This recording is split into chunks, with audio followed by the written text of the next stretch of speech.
I think he balked at first, and we had a nice conversation. And by the end of it, he was going to be president. It was She's fabulous. charming. It's hard to say no to Lee is the problem. Well, it's a good thing for us that you didn't say no. So a big thank you. And Bob. she had her husband's very big. He was standing. Yeah. That was Lee Marks, one of the founding members of the Association of International Photography Art Dealers, telling the story of when she resigned as president of AIPAD and handed the reins to Robert Klein, who stayed in the role for the next 15 years. It's one of many stories Lee and her fellow AIPAD presidents share with me today in the second episode of my 7-part collaborative series with AIPAD. In the lead-up to the 2025 edition of the Photography Show, the oldest and longest-running art fair for photography, which takes place from the 23rd until the 27th of April at the Park Avenue Armory in New York City. Throughout April, I'll be speaking with AIPAD members, past and present, about the history of the organisation and how the market for photography has grown and evolved over the past 50 years. My guests are former AIPAD presidents Lee Marks, Robert Klein, Stephen Bulger, and Richard Moore, who each took on this role for varying periods between 1991 and 2021. We talk about some of the changes in both the industry and the association from when it was founded in 1979 until today, and touch on a number of key moments in the history of AIPAD, such as the move to the Park Avenue Armory, the partnership with Paris Photo, and the transition through COVID. If you're joining us for the first time, welcome to the program. You're listening to Subtext Discourse Art World podcast, highlighting unique perspectives on contemporary art and photography. I'm your host, Michael Dooney. Now, without further ado, I hope you enjoy the conversation. Actually, let's start by everybody just quickly introducing themselves, or at least saying hello, so we can recognize everybody's voices. My name is Lee Marks. I was the president from 1991 to 95. My name is Robert Klein, Bob Klein to many people. I was president of AIPAD from 1995 until 2009. My name's Stephen Bulger. I'm from Toronto, Canada, and I became president in 2009 and served 2 terms. So until 2012? Yes. Hi, I'm Richard Moore, and I served as AIPAD president from 2017 until 2021. And just a note, traditionally the AIPAD president's terms began and ended at the end of the AIPAD show. So that would usually be in the spring. It was all about the show. Yeah, we've hung a number of them depending on the success of the show. So there's some names missing. I think the idea was that, the president who committed all the time and effort to plan that show should have the glory of being the president through that show.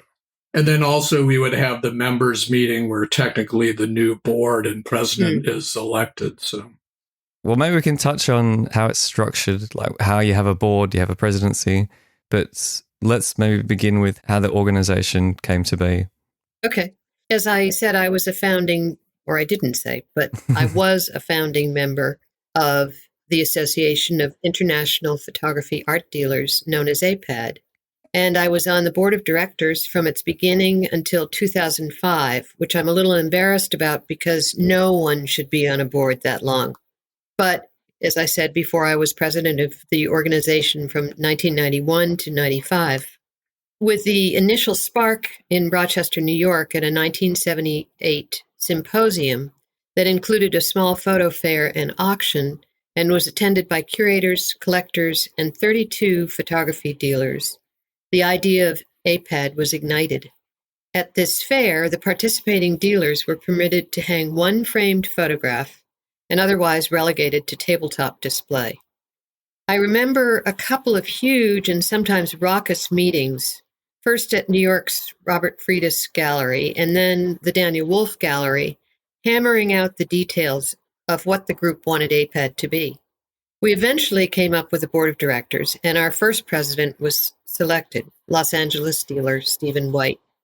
By the end of its first year in 1979, AIPAD had acquired 61 members in the US, Canada, and Europe.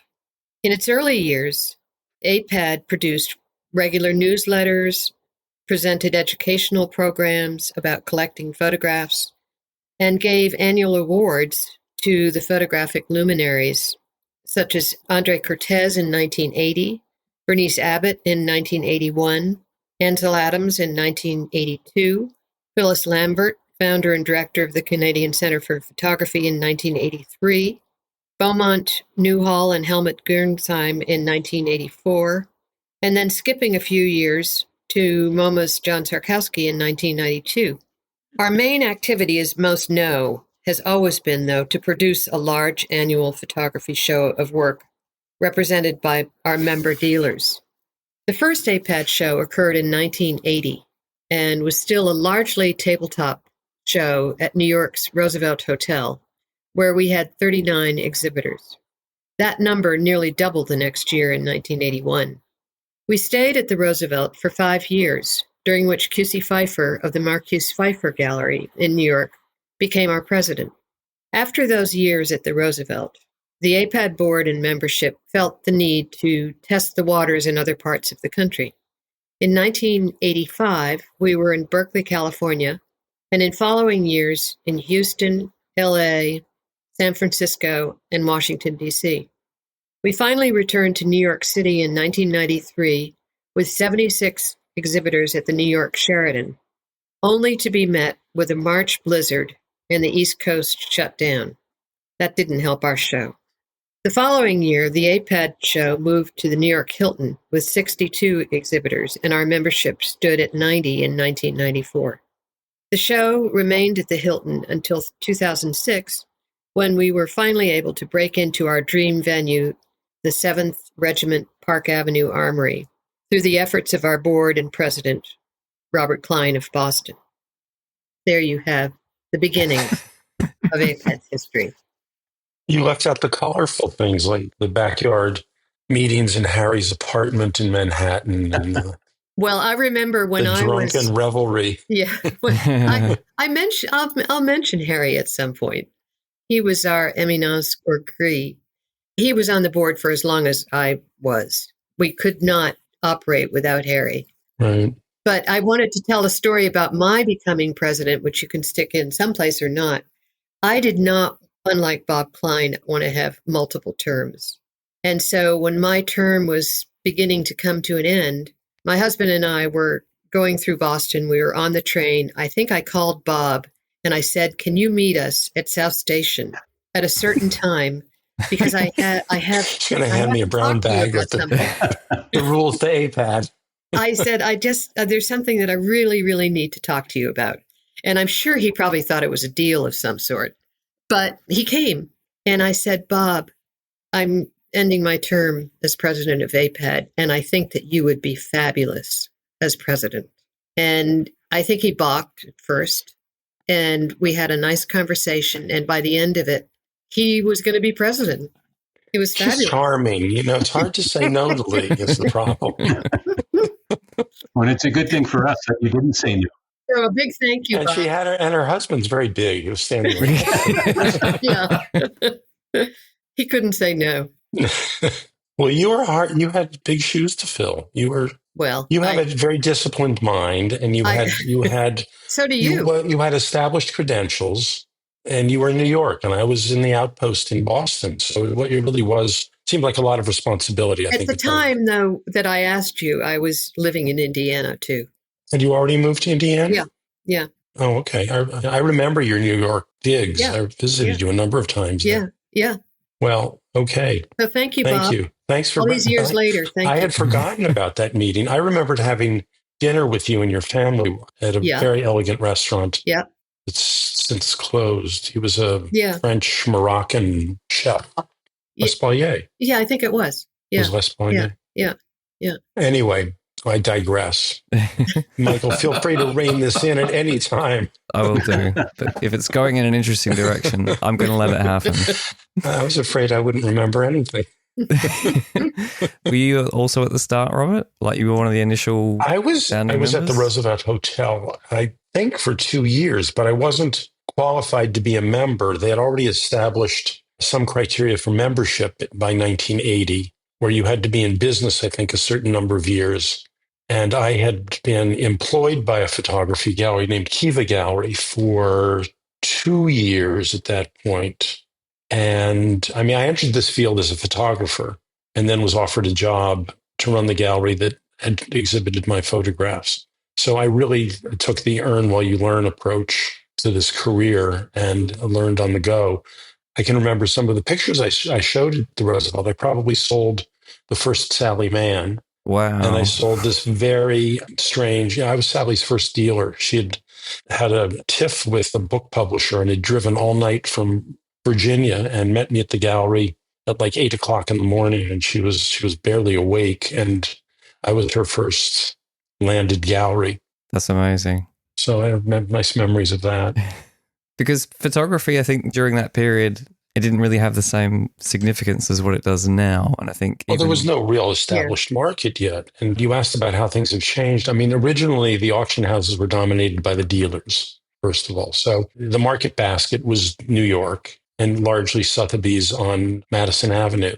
And Harry would march back and forth in front of the podium at Sotheby's and just kind of dominate. You remember the stadium seating, and Harry was this dominant figure. So we probably have to talk about or introduce who Harry Lunn is. Yeah, I think we need to talk about I beg your pardon. Yeah.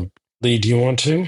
Well, I knew Harry when I worked at Marlborough Gallery. He had a print gallery in Washington, D.C., and he bought prints from us. So that was before either of us had gotten into photography, although I think he may have been starting to work with Ansel Adams. But I worked with Harry when I was at Marlborough because Marlborough the now defunct Marlborough, got into photography fairly early on. And one of the people that they kind of bought was Bernice Abbott. And we shared her with Harry. And so I worked fairly closely with Harry. And I mean, he was brilliant. One of the things about Harry was that he was really looking ahead with the field of photography. And he, as all of us younger dealers were starting up, he wanted to work with us all. He would consign us material. He called us, and I imagine, Bob, you had the same experience. Well, Harry had a very good understanding of the need to distribute. Yes, exactly. So he really had a very keen business mind. Yeah. And he wanted to spread it out. And he needed help selling it. He had investors. Yeah. He amassed an enormous inventory. And if you want to have some idea of the enormous range of interests, there is a link to his archive at the Getty, and it lists alphabetically the artists whose files and dossiers he accumulated through his ambitions to buy and sell and represent and trade over the years. And it's just remarkable. It's everyone you've ever heard of that passed through his hands. He had some role in their career and in helping to distribute their work to dealers throughout the world. And there were certain key people, I think, that he was more generous with than others. Yeah, I mean, I wouldn't have had my business if Harry hadn't consigned to me and been as kind and generous as he was. Same here. And there were many people like us but it was very clever on his part because it was working to his advantage too, because it was really expanding the field. And then he had relationships with curators, and he introduced his dealer friends to curators. And he was probably one of the most important people in our field commercially. Yes, without doubt, a doubt. And he was generous. He hosted dinner parties and he socialized, and he had a base in Paris and a base in New York and a base in Washington. Well, he gave up the base in Washington eventually for New York, but he had established himself in key art markets. And he was right opposite the Louvre in Paris, and he was on Madison Avenue or just off Madison Avenue in Manhattan. So he made very good decisions. Was he one of the founding members then of AIPAD? He was. Yeah. He was, And in fact, he financed the board meetings. He was the one who bought the wine and the Chinese food. And I'm sorry, Richard and Stephen, this was before you were still babes, I guess. Well, I just pulled out one of his catalogs that I have. Graphics International. Yeah, from the 70s. And here's like a vintage Walker Evans, of the barber shop, priced at $1,100. But does he show he had assistants like Peter Galassi? Peter Galassi edited and designed this as well. Peter Galassi was one of the directors of the photo department at MoMA for many years. Very important figure. Yeah. He took over after John Zarkowski retired. But he trained with Harry. He trained with Harry. Wow. So for the first 10 years then of the organization, that's when you had the exhibition at the Roosevelt Hotel. But I also saw that AIPAD couldn't afford to stay in New York. It had to travel around. So what happened there? Well, that wasn't entirely true. It wasn't because of financing. Yeah. It was because we thought we needed to, as we just expressed with Harry, we needed to reach different markets. We wanted to, we were basically... We wanted to go to the West Coast. Advocating for photography. And I apologize. We had an abysmal show in San Francisco. That was a complete disaster. We had reasonable success in Houston, probably because of PhotoFest. But we were also in Houston during the oil embargo or the crash when people were leaving their keys in their homes because they couldn't pay the mortgage and the office buildings were vacant. And then I began to go to art fairs in other cities and observe what was happening in the art market broadly.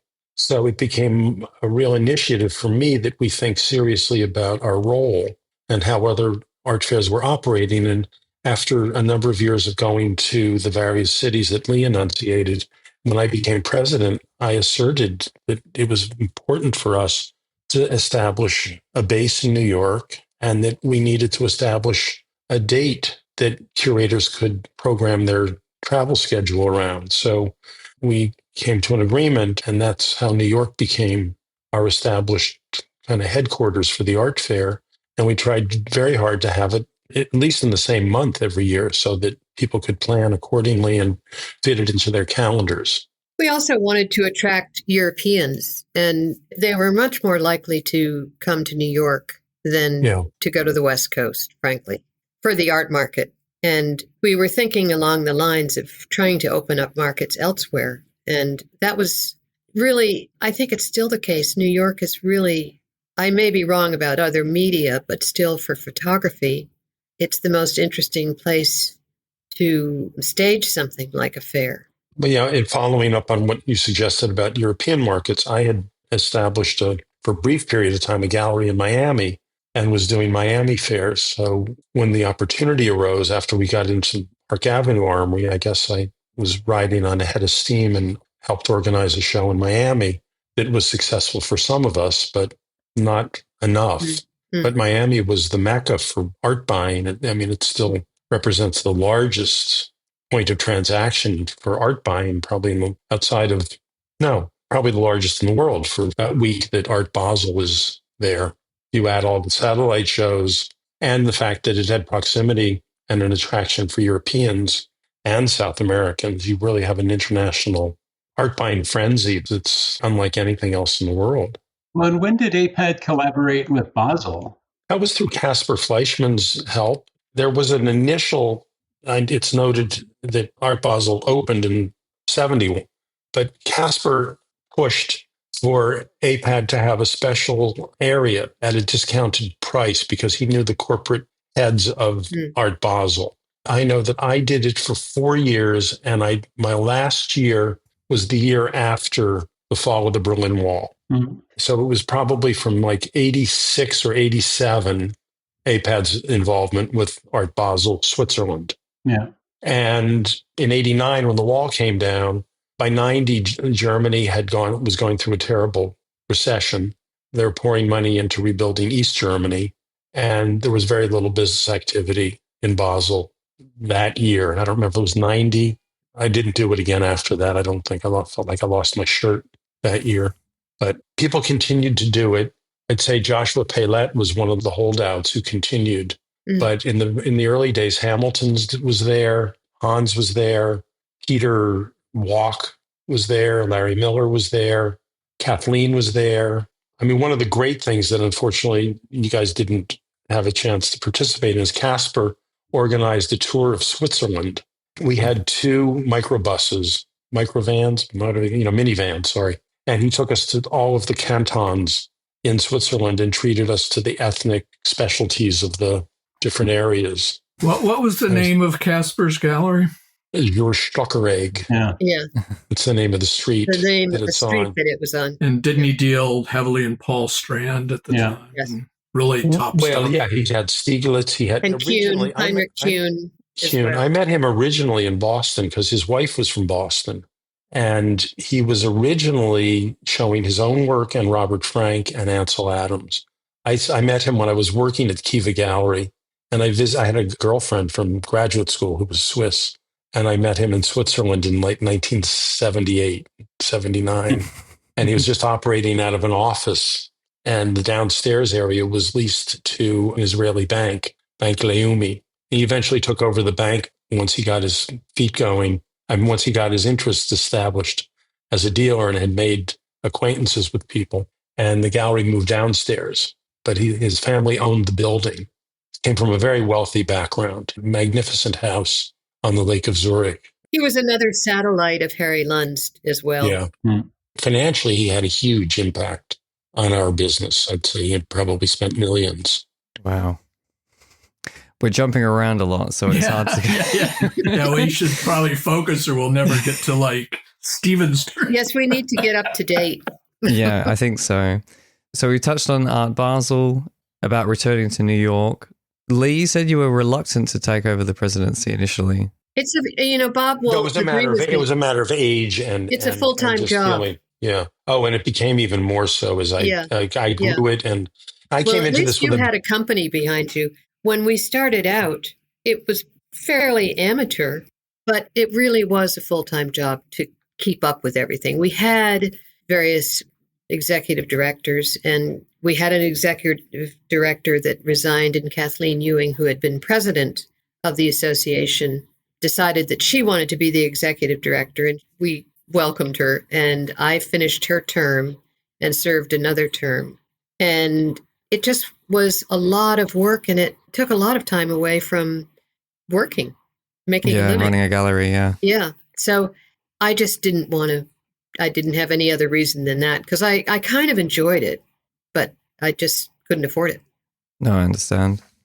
So that we can bring Stephen and Richard into the conversation as well, when did you each join as like board members or gallery members to AIPAD? Well, for me, I opened in 1995, and I had visited AIPAD. The first show I was at was in 93. There was only one gallery in Toronto showing photography, and I started like Bob. I was a photographer. Like I was hoping to take pictures that would show in galleries like the one I now own. It's no loss to the photo world because I never would have been good enough to have an exhibition in a gallery like mine. But at the time, I was hoping to do both, like continue to make, but also to promote other people's work. And the grand idea was to show, the best of international photography to a local audience, and then show Canadian photography to an international audience. And there wasn't a lot of information sharing in Toronto. And I used to subscribe to, it used to be called Photography in New York, and it later just became Photograph. It was a monthly publication that would list all these exhibitions that, around the world, that I wanted to see all of them. And when I was researching how to do my gallery, then I made a couple of research trips down to New York and met as many gallery owners as I could. And I noticed that a lot of the ones that I was really gravitating towards were AIPAD members.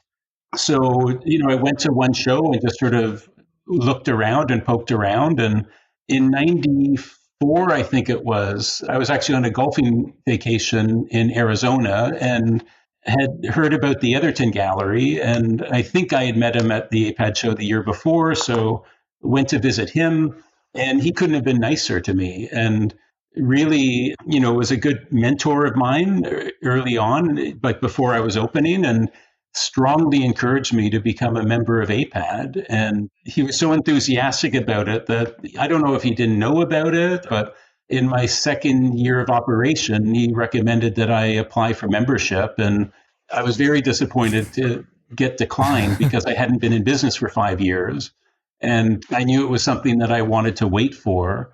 But, knowing Terry a bit, and then he would introduce me that when I went to the AIPAD show in like February of 1995, I had already been embraced by some of the members of AIPAD, that they were happy to see someone younger coming up and interested in opening a gallery. I think it was on day 3 that, at that point, I really bolstered my confidence. And, my gallery was scheduled to open about 6 weeks later. And it really gave me more enthusiasm and more confidence. And I think it was on the Saturday that I was in John Cleary's booth, and I was asking him questions about something. And he looked and he goes, "Oh, wait a second. Are you the kid from Canada I'm hearing about?" And, I said, maybe. And, he was like, "Oh, you got to meet Henry, right?" And then he introduced me to Henry Feldstein, and then, Richard Rosenthal.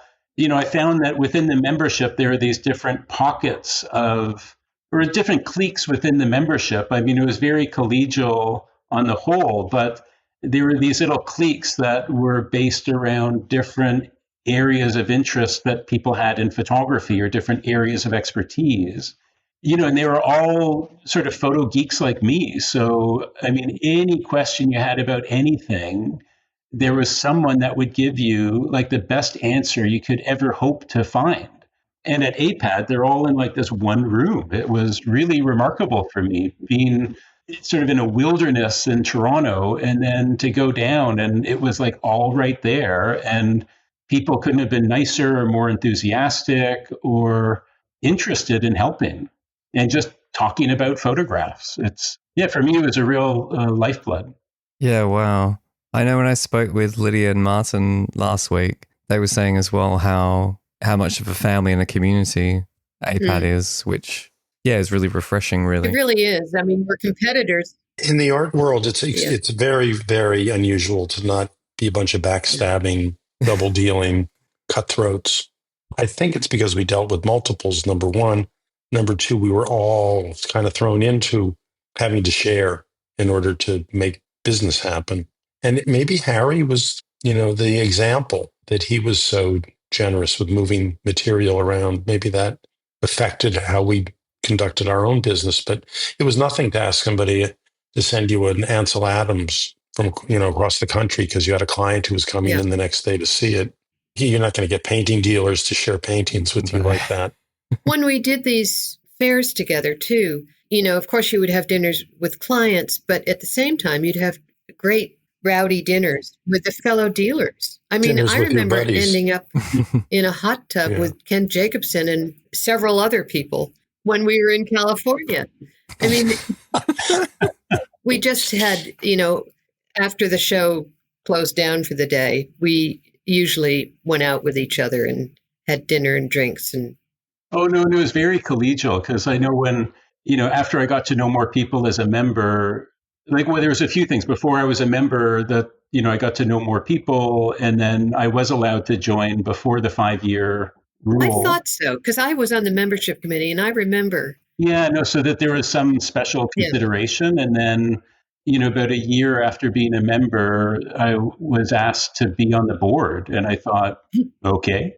And then I was on the board, through the time that I was president. Like I was, in the end, on the board for quite a while. And it was interesting to see that evolution from how we used to do things to then being a bit more, say, corporate when we switched over to Smith Buckland, management consulting firm that, was a really great solution for us at that time because the demands of the business got incredibly big. I mean, especially to the move to the Armory. I mean, I don't know how Bob was able to run a business and run AIPAD at the same time. Well, you had Smith Buckland, didn't you, Bob? No. That was the transition. I stepped out and Smith Buckland stepped in. Oh, no, at that point, it made sense. But I have to say that I honestly don't think AIPAD would have survived the financial crisis without Smith Buckland. Yeah. As an example, because by that point I was president and they would give really good board training, about how a board functions and how you move things forward, because we would always take these sort of serpentine routes, with every conversation, and conversations would just go on and on. Whereas this had some structure to it that sort of fit my sort of mental personality. But I do remember when, the economic crisis started to happen and, we were having our show fairly soon. That was 2009? Yeah, 2008. The economy blew up in 2008. Yeah, in October. And I think it was middle of November, a dealer called me up to say that he wanted to back out of the show. And I wasn't sure what to do. So I called our management consultant firm, and they said that the member does not have to do the show, but, they signed the contract, so they still have to pay us. They just don't have to show up. And so that's a way for them to save money on travel and what have you. And this member happened to be in New York, so, they weren't really saving any travel. Anyway, I was just like, do you want to call him and let him know? So she was like, well, of course, that's my job. And, so I hung up the phone with that person, and then the phone rings, and it was another member from Europe that called and goes, hey, Steve, good to talk to you. And he goes, by the way, I was just talking to so-and-so, and I want the same deal that they're getting. So just keep the deposit money, and, I'm sure I'll be back for the show in 2010. And I was like, I don't know what they said to you, but no, I said, you've signed the contract. Like, you don't have to show up, but you still have to pay us for the booth. And he was like, well, I don't understand that. And that day I had 6 calls that were all identical. Wow. And if if it was me running the boat, I think I would have, to that first person, said, I understand I'm in the same boat as you. So yeah, why don't we just take a pass and try to reconvene next year? And I don't think we would have. I mean, that was one big cultural change that the management firm brought to AIPAD was you set the rules, you have a contract. It's not like doing a favor for this person or that person, because that's what got AIPAD in a lot of financial, and AIPAD was in the red. Yeah, we used to operate on cash flow. And the management firm actually, through the years at the Armory, enabled AIPAD to build up a pretty hefty reserve that certainly came in handy later when we moved to the Pier and during COVID, but they were not a company that knew about the art world. We were their only client that had art fairs. They mostly managed trade shows for other professional associations. So, I mean, they were perfect until we came to the collaboration with Perry Photo, and then that was a good opportunity to segue to where we are now, where we have, our own dedicated executive director and staff, and it's somebody who came from the art world. So, yeah, and I think the organization continued to grow, right? And so, I think all the decisions were right. Yeah, it worked. Yeah. Well, we have Roland Barron to thank for introducing me to Smith Buckland, and handing the ball off to them, because we had reached, it was over a $2 million budget by the time we were done with the Miami show. And as you guys said, it was unmanageable. It was Kathleen and me trying to run this. So we needed the organizational help that they were able to impose. Yeah. But there were boom years at the Armory where the show was profitable. The first year at the Pier was not profitable. How did the Armory come about? Like, we've mentioned the Armory a few times. I know this is a topic. The Armory, yeah. We said it was, well, how did you characterize it? I was like a dog with a bone. Yeah. I was in hot pursuit of getting us into the Armory. 6 years of pretty profound commitment. I mean, there's so many aspects to the Armory. It was managed badly. It was managed indifferently by a department that was based in Albany. And I found a lawyer who had some connection to the governor, to George Pataki. And even with that, the superintendent failed to show up at 2 meetings that we had scheduled. And I traveled by train on 2 occasions to meetings, and he just didn't show up. So there were a certain number of dates assigned to the use of the Armory for art shows. The owner of a number of those dates was running an antique show, and the antiques business had dropped off precipitously. So their entire customer base disappeared. So he had dates that were his, but he had no one to fill the dates. Yeah. That was a guy named Sanford Smith. No, it wasn't Sandy Smith. Not Sandy Smith. It was no, it was that other group. It was on the tip of my tongue, and now I lost it. It'll come to me. But anyway, I approached him, and I met him through a friend who was in the antiques business. And I knew that the Conservancy was going to take over management soon. And there was a lot of money being poured into this Conservancy, and they were going to turn this Park Avenue Armory into a Lincoln Center East. They had plans to have a mechanical floor that was going to bring up opera singers, and they wanted to eliminate a lot of the art fairs because the neighborhood didn't like the congestion around the loading and unloading. The Wendy Group. Thank you. That's who it was. Right. Yeah. Right. So the deal was I hired Wendy to manage our fair. So we came in as a Wendy event. And Roberta, who was the head of the conservancy, and Kathleen and I think, had already met, I think. This is getting to the nitty gritty. Yeah. This is really getting weedy. Too much. Yeah, remember, it's a podcast, so you don't want to people. This episode is brought to you by AIPAD and the Photography Show. AIPAD represents fine art photography galleries around the world and is proud to present the 2025 edition of its flagship event, the Photography Show. The fair will showcase photography from the earliest processes to cutting-edge contemporary work that pushes the boundaries of the medium. From April 23 until 27 at the Park Avenue Armory in New York City, go to www.aipad.com/show for more information and to plan your visit. Well, I think through its history, AIPAD has had its very much ups and downs financially. It hasn't been easy. It's changed, I'm gathering. But, I think for many of these organizations, it's not unusual. I'm amazed that we are, approaching our 50th It's remarkable. It's remarkable. It really is. Well, and that's the amazing thing about the AIPAD photography show. And the only comparison would be like the ADAA art show or the print seller show is it's a big New York art fair. These are art fairs that are managed and run by the members.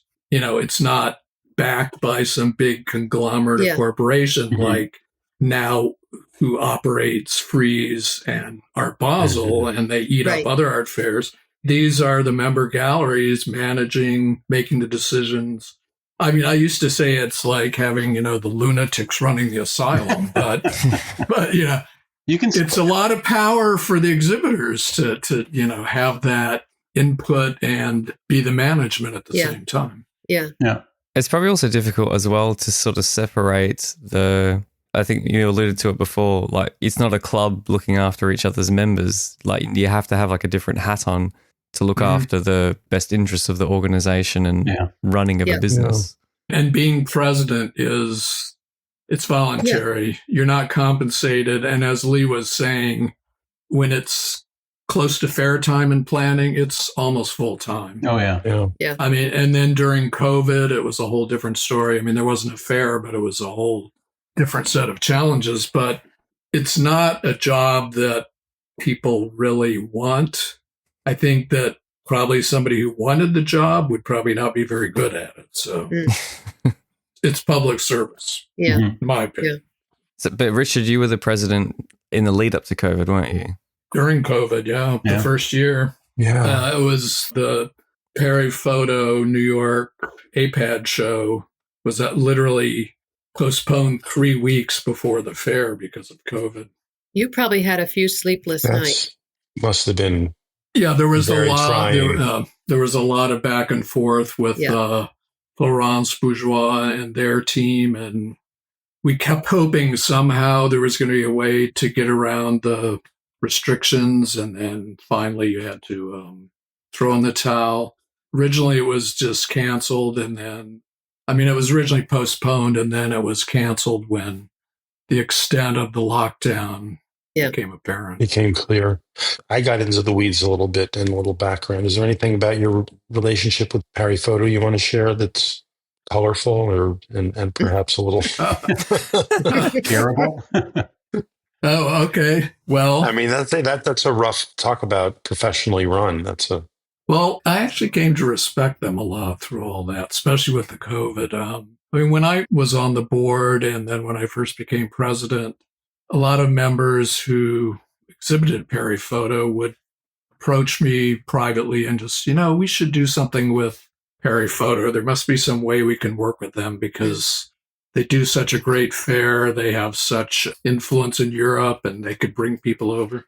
So at some point at an executive committee meeting, which is, the officers who meet outside of the board, we decided to approach Perry Photo and see if we could work out a collaboration, because we'd heard that they were interested in getting into New York for a number of years. From the very outset. And the problem originally was that we were membership driven, and they were...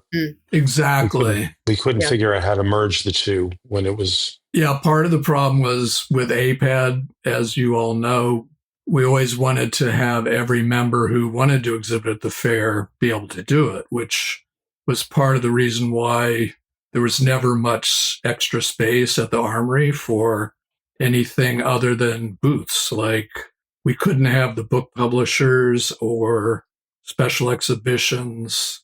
The cafe area was really tiny a number of years. Is that what prompted the move to Pier 94? Like, you needed more space?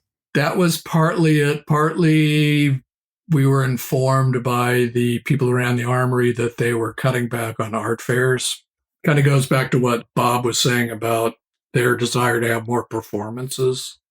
As I understand it, we were told we wouldn't be back after the 2016 show. Wasn't there some renovation involved too? Yeah. Of Probably, the Armory? Yeah. And a lot of members and people on the board and the president at the time, Catherine Edelman, thought having more space for bigger booths would be conducive for more bigger contemporary galleries. would grow. Coming, because the space confinement at the Armory didn't really allow for bigger than 12 by 24, 28 booths at the most. So when we got to the Pier, it was like too much space, it felt like. It was also a terrible location. Yeah, the location was bad, but we did do a lot that first year. There were like 3 special exhibitions, including the Margulies collection. Arthur Walter had a beautiful booth. Yeah. We were able to have a large section for book publishers and also a few people who specialized in rare photo books. There was a nice space for the AIPAD talks. Yeah. Yeah, it was great. Yeah. The impression, because of its size, however, was that people felt that it was not full. I think we created an impression that we weren't that successful because the space was so large and there was a lot of vacant space. Yes. So the public responded by having that kind of an impression.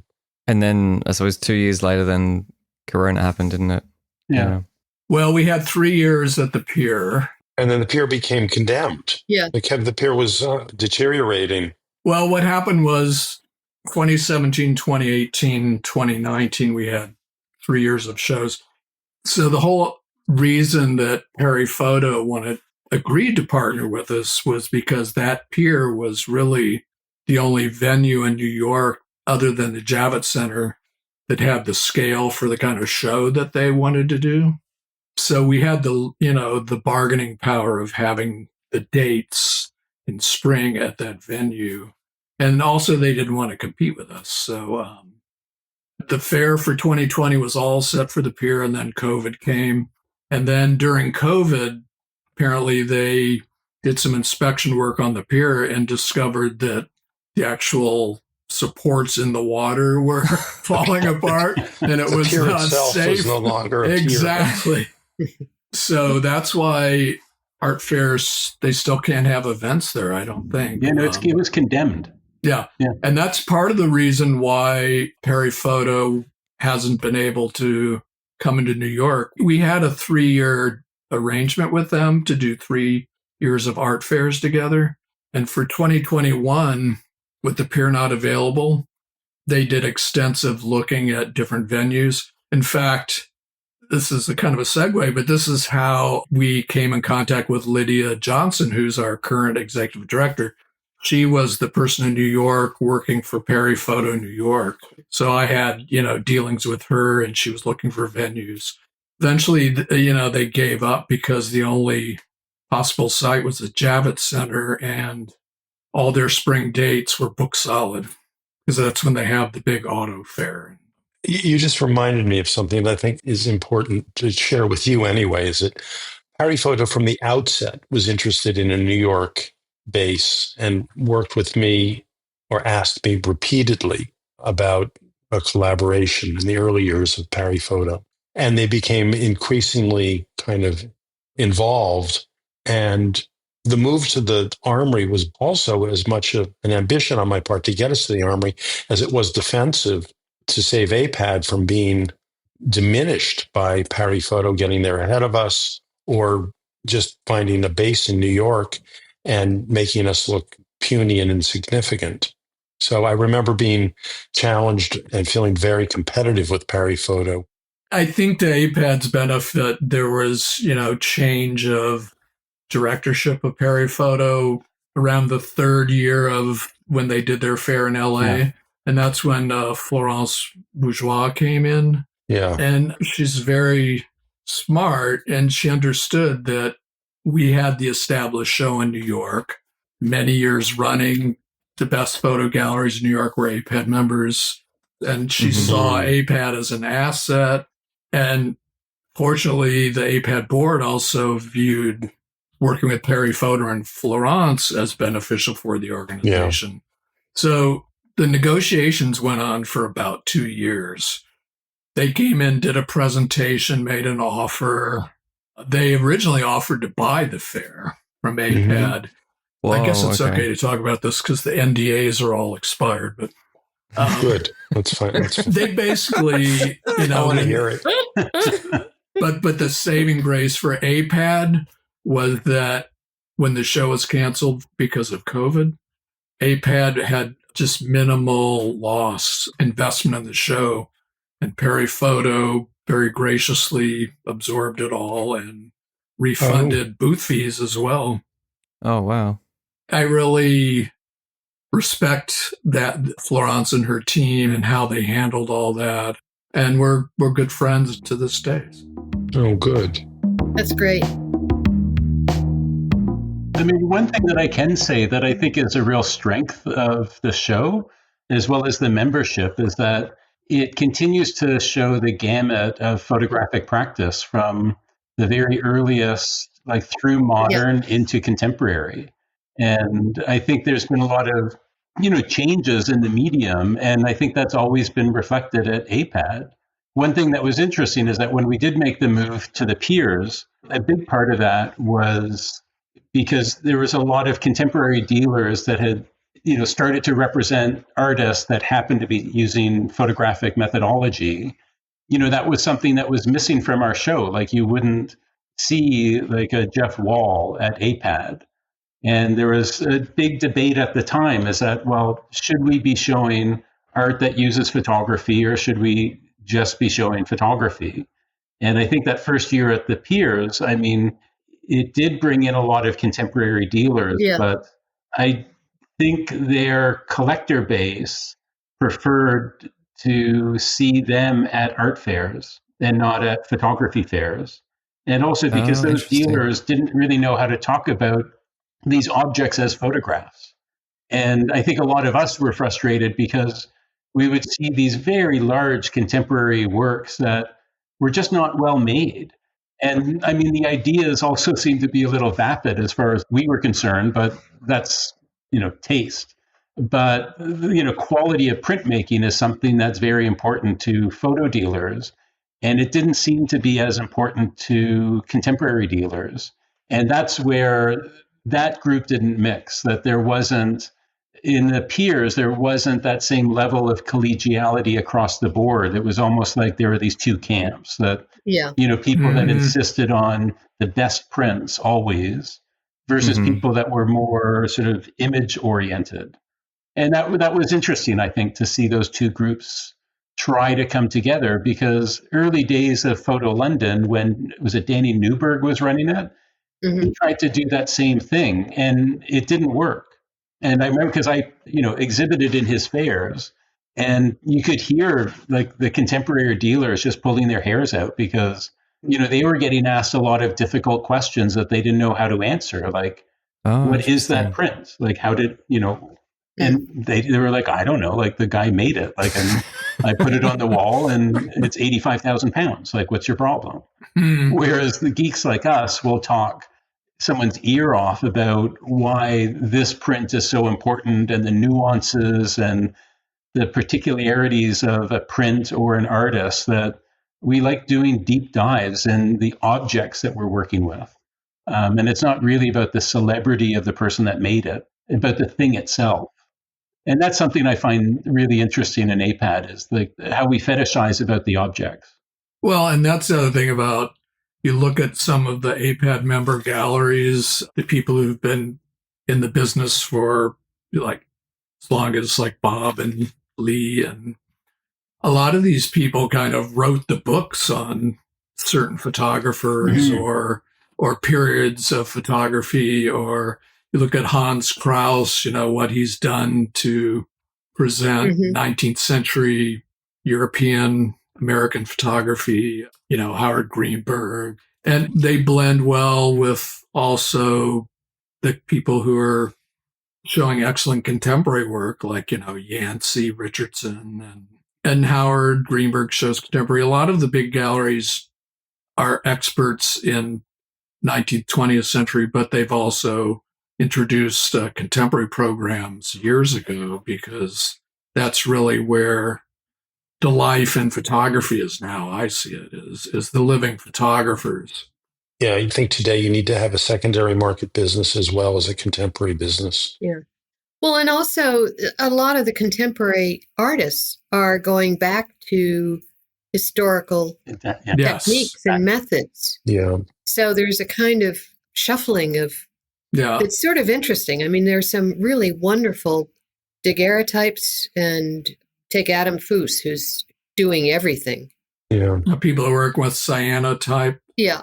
And Ben Dan, who's doing those beautiful, beautiful daguerreotypes. There's contemporary photographers, some I know, who are working entirely in a digital platform, but they're very well informed with historical photography and the works of 20th century masters, and influences their work, even though it's a different, type of technique and methodology and materials. I mean, do any of you who, all of us have amassed a colossal amount of information about dating photographs and assigning value to them based on all sorts of minutiae. Do you ever feel a little chagrined that if you'd chosen a different career and you'd spent 40 years developing your legal acumen or your medical acumen or your accounting acumen, and you'd accumulated all this fucking information, you would be sitting at the top of your game. You'd be able to do the work that used to take you hours in minutes, and you'd be being paid gargantuan amounts of money because of the amount of work you could get done. Now we have all this knowledge, and there's less and less to apply it to, right? Yeah. I mean, the photographs, you don't have the Cortege photographs that you had. Yeah, true. Or the collectors interested in whether that was made in Paris or New York or on the boat on the way to New York. What paper it was on, whether it was... Yeah. I mean, we have useless knowledge, basically, unless you can get a job as a curator. It's connoisseurship, too. Well, and a lot of that work... Because you don't get to exercise it. You don't get to apply it. A lot of that work has been absorbed by museums. It's exactly. It's not on the market. There's no market anymore. The other sad thing is that the young people, somehow a collector base has to be reformed, because young people are not interested in they want the image, and they don't care what's on the back. Some are. Yeah. Well, hopefully you're developing somebody, Richard, but... Well, I think the younger generation is fixated on experiences. Yes. And a lot of it relates to them being convinced that they're going to have 5 or 6 different jobs in 2 or 3 different cities, and they don't want the literal baggage to be moving around with. Right. And also, there's so much pleasure that they derive off this thing. Yeah. Everything is in the palm of their hand. Yeah. And like one thing that I'm trying to get people to concentrate on, especially with like my nieces and nephews that are in their 20s and 30s, is to understand art appreciation as an experience. Because the problem is that it's not being taught in schools, and it's not being taught at the museums. I mean, like in Toronto anyway, like the museums, they'll, for their young collectors groups, they'll have an annual bash, and like it's a full-on party, and like it's very... Or they'll have a big loom display. Oh, no, exactly. And it's just something that it's not about the objects. It's another place to hook up. So that's what a museum is doing. So I do think it's difficult for us to get their attention because they really don't know what we're talking about. Right. Yeah. But at the same time, you can just try to change that. But I think it's a very rewarding profession that we're in. I mean, to be able to learn every day something new is a privilege. But to your point, Bob, like I know that I was giving just a talk to this group of lawyers, and I was really happy that I had photographs by this one photographer from 3 different periods of their practice. Anyway, I was talking about how excited I was to find these things. And, and I looked up because I was, talking longer than I probably should have. And the question went up and the person said, I'm just curious of everything that you just mentioned about Jessie Tarbox Beals. How many people in the world would care about what you're talking about? Oh, man. I said, well, if you're talking about Jessie Tarbox Beals, I'd say there's maybe like 20 of us that would find what I just said pretty fascinating. And I said, and I'm completely happy with that. Yeah, good for you. And then one person, someone else put there said, you know what? I'd never heard about this person. I never thought about photographs before, but I want to come and visit and learn more. Like, this is fascinating. Yeah. Like, I just thought they were pictures. I didn't know anything about any of this. I found that out here. People who just have never heard of collecting photography. Yeah. But they come to our house and they see something on the wall. And of course, I talk about it. And they're just amazed that it even exists in that realm. Well, and even the way that I'm still in the wrong town. Priorities for people, right? That, because right now you look at all the gaps that a lot of public, institutions are trying to fill, as well as private collectors. And one of them is like women photographers. Like, people are like, oh my God, we never thought about them. And Lee, I remember that. When did you start that one collection of looking for early women photographers? Did that start like 20 years ago or something? Did I? Yeah, you had one collector that you were working with that was looking for photographs, like early photographs by women photographers. Because I sold you a couple, so that was, unless you were masquerading and you insisted on a big discount because I must have been masquerading. Yeah. I mean, I've had people want women photographers, but I don't remember building a collection. Oh, okay. Maybe I just assumed it was a bigger deal than it was. Yeah. Howard Stein went through periods of liking. It could well have been Howard Stein. Oh, okay. I mean, he was collecting other things too, but he probably, I know that we were buying, but he was into so many different things. Yeah, I know exactly. If the topic is how have things changed, the gargantuan change is that I now have a worldwide clientele through the internet with people I never meet. Yeah. And so I'm saving money on art fairs, but I never meet the people I'm selling to. And I grind away all day in front of a computer. And no one uses my gallery as a place to learn or engage. And it's all very, very different. I mean, you sort of lose your rhythm about how to talk about the artwork. At least I feel like I am. And I don't know where things are. I don't know which drawer to open anymore. I don't, and I have this public space in the most expensive real estate in Boston, and it's a warehouse. I've heard that in San Francisco, some of the galleries, like at 49 Geary, that said people don't come to the openings. And I think maybe just New York must be the place that it still has a buzz, active gallery. I think they have a problem there too. It's less, and I think it's less than it was. Actually coming to the galleries. Oh, it's certainly changed. Like I would say, thinking about pre-COVID, post-COVID, like pre-COVID, that there was a good number of people that would come here frequently, like usually on a Saturday, and we would be one of maybe 10 to 12 galleries that they would visit on a Saturday, and they would do that like 4 or 5 times a year. Now, those same people, post-COVID, are generally going to 2 or 3 galleries on a Saturday, and they'll do that like a couple of times a year. So that sort of compounds it, right? That there is, and I mean, one thing that I think is working against when we changed because of this is that, I bumped into someone a couple of years ago, and they complimented an exhibition I had closed fairly recently at that time. They said, "Oh, that was a really interesting exhibition you had on." And I said, "Oh, I'm sorry I missed you when you came." And they were like, "Oh, no, I didn't come." And I'm like, well, what do you mean? It was an interesting exhibition.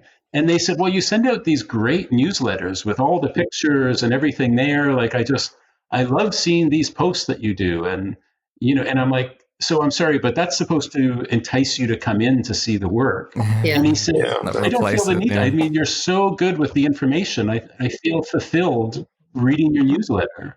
You're damned if you do, and you're damned if you don't. From that moment on, we were just like, okay, no more than 3 pictures per newsletter. Do you feel like people will come in if the artist is there and they have a draw by their personality or stature that brings the people in because the artist is there? Or well, there's that. I mean, in terms of certainly personalities will be a draw, but the one thing that we've noticed, and it's nothing that we're doing, but it's that mainstream media. So what I mean, like by the dailies and the radio and what have you, that they don't cover what's going on in commercial galleries anymore. So the disappointing thing, and what I miss, is when we would do something that was more thematic based, like a group show we did about 10 years ago, 15 years ago on Antarctica. It got covered in all of the papers, and it was on TV, and it was on the radio, and hordes of people came in that were interested in Antarctica. And we happened to have an exhibition about a subject that they were keenly interested in. And I used to love stuff like that because they would teach me about a lot of the information that's in the photographs that I was admiring the composition, what have you. And they were like, oh, do you know what that tool is used for? And I had no idea until they told me. But now, because, we're just really getting people through our mailing list. So I'm constantly preaching to the converted, and they're interested in photography, and they certainly have other side interests, but we don't get that casual viewer that's there because of the subject or the information.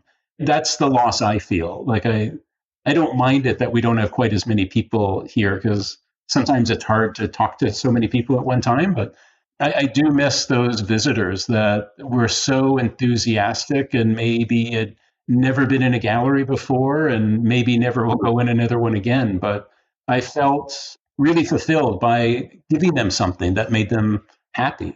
So it seems like, to come back to art fairs, that art fairs are important because they do bring the crowds and they bring the people through, and they bring people who are looking at all different types of art and photography, whereas they might not go to the gallery for the show that's up at that time if they're not interested in the subject or the period. Hasn't that been going on for a number of years?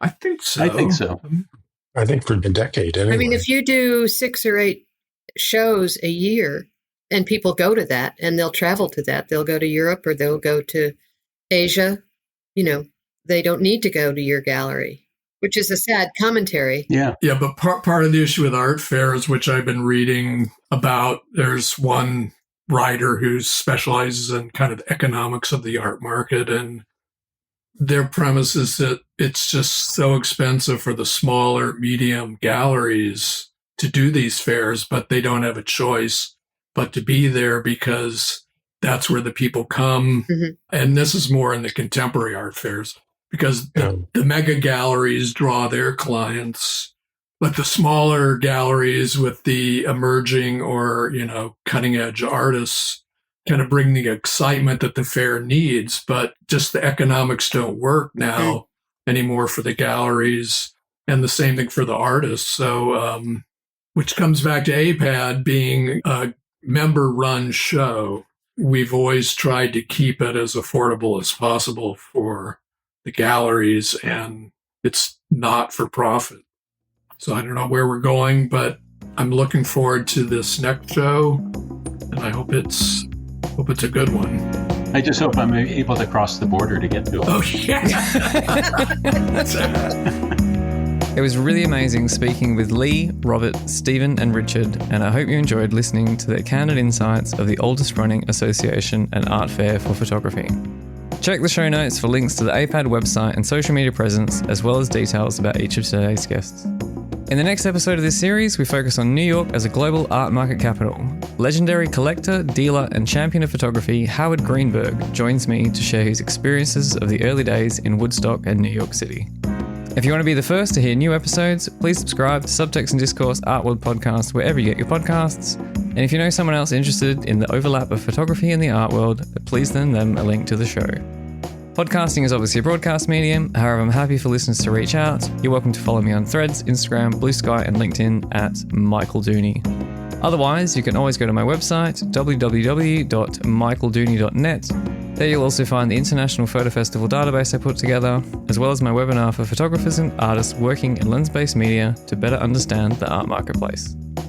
I think that's everything. Thanks again for tuning in. My name's Michael Dooney, and you've been listening to Subtext and Discourse.